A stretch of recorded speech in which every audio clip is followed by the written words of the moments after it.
If you've seen the trailers for upcoming thriller Hunter Killer, you'll know it promises excessive explosions and high-octane underwater action.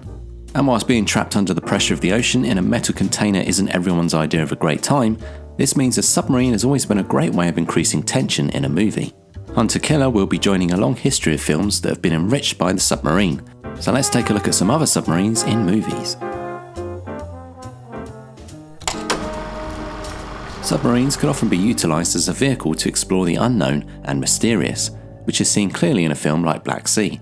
And whilst the premise that one of Hitler's sunken U-boats is discovered later, full of gold, is an uncomfortable clash of history and pirate tales, the atmosphere of the bleak, dark isolation of the submarine is gripping and relentless.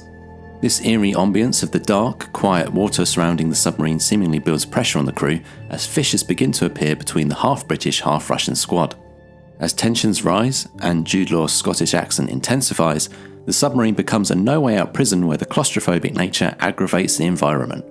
The building anxiety of the crew results in murder and betrayal, and soon the hunt for gold becomes a fight to survive, proving that a submarine is a perfect setting for a thriller, but probably the last place you'd want to host a stag party.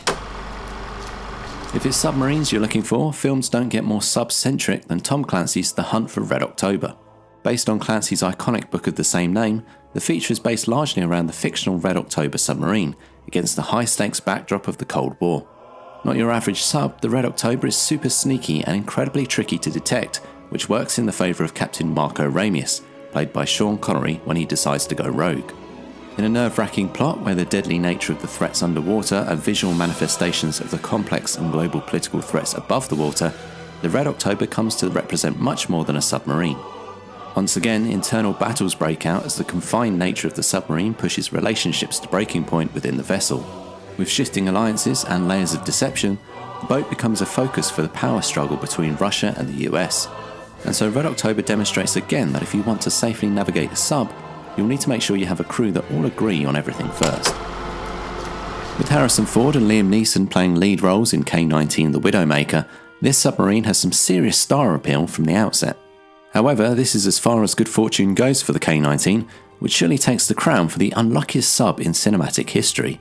Based on a real-life vessel, the K-19's ill-fated journey has a foreboding start, with a champagne bottle failing to break on the side of the boat, a clear sign of bad luck at sea.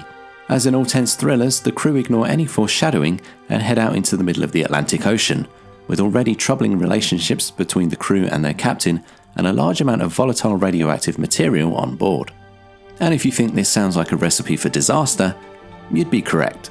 Whilst the submarine and its crew do well to narrowly avoid instigating nuclear war and stubbornly elude the assistance of the Americans, there is very little else to be salvaged from this disastrous voyage.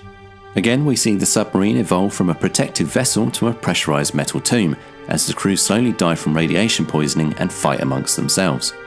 Soon, the threat of the Americans pales in comparison to the threat of the submarine itself, and gives us another reason never to get into one.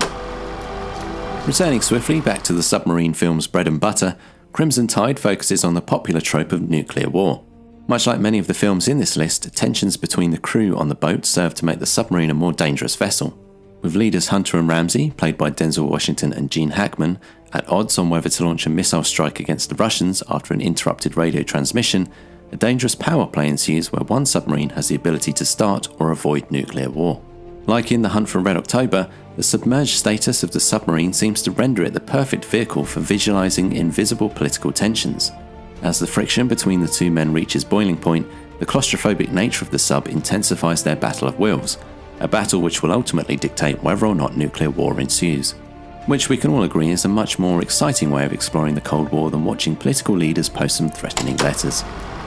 A refreshing take on the German experience of World War II, Das Boot is a significant feature that utilises the small community of the submarine to humanise the German soldiers that make up its crew. Whereas many of the submarine films on this list focus on inspiring national pride in the US, Das Boot is a very down-to-earth look at war on a personal level.